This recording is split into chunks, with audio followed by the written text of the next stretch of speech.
I do quite like RoboCop 2. I appreciate that Irvin Kershner wanted to muscle up a sequel, as he had with the iconic Star Wars not too long before that.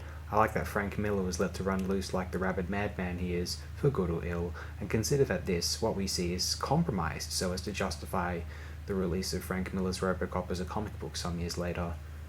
And people thought the first film was violent. RoboCop 2 is sadistic in its efforts to be subversive, and it is a thing to behold, but it is incredibly mean spirited, and whilst attempting to shine a light on corporate corruption, addiction to hard drugs, or children beset in a violent lifestyle is prospectively noble, why one would assume that RoboCop 2 is the most effective way to combat such issues?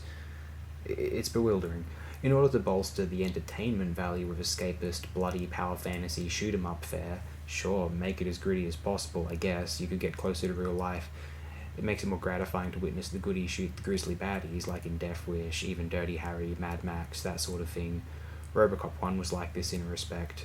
But Robocop 2 really pushed the limits. The child drug kingpin was a peculiar and possibly just ridiculous decision. It generally displays levels, a scale of violence which is at least optically gleeful.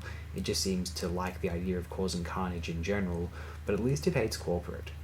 Well, clearly it does. This film is a big fuck you to the people, the executives who would have been trying to tone it down. You want us to create an action film about cyborg law enforcement and for it to be safe, sanitized, and divorced from a real grounded existence? Despite the genre elements, the notion of reducing the gritty reality of combating crime to light-hearted escapist fare was becoming more and more difficult to stomach the more it aired back-to-back with the visceral television news. As a result, a genuinely graphic cops and robbers piece, where it arrived, via Robocop or via To Live and Die in LA, whomever, simply made more sense if one was to do it at all, and maybe people ought to feel horrified and ridiculous when they are shocked and stunted at violent entertainment. I didn't want it to be a pacifistic or a Jane Austen period drama, but I didn't want to see that much violence. Does it make sense? I'm not sure. Often the distinction is clear between light-hearted adventure pulp, even scary horror films, and violence in fictional media in general. At least a little violence is to be anticipated and not bemoaned in Indiana Jones, depending on the event.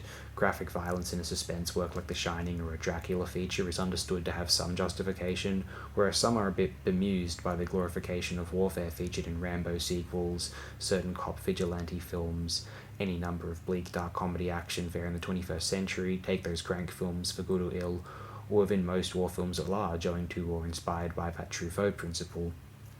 I think the purpose of Robocop 2, why I do appreciate it and feel as though the excessive violence is possibly justified, is that it is meant to pose a question, perhaps not incidentally. Isn't it absurd that I'm going to draw the line at this film when the first film was intensely graphic in its own beloved right?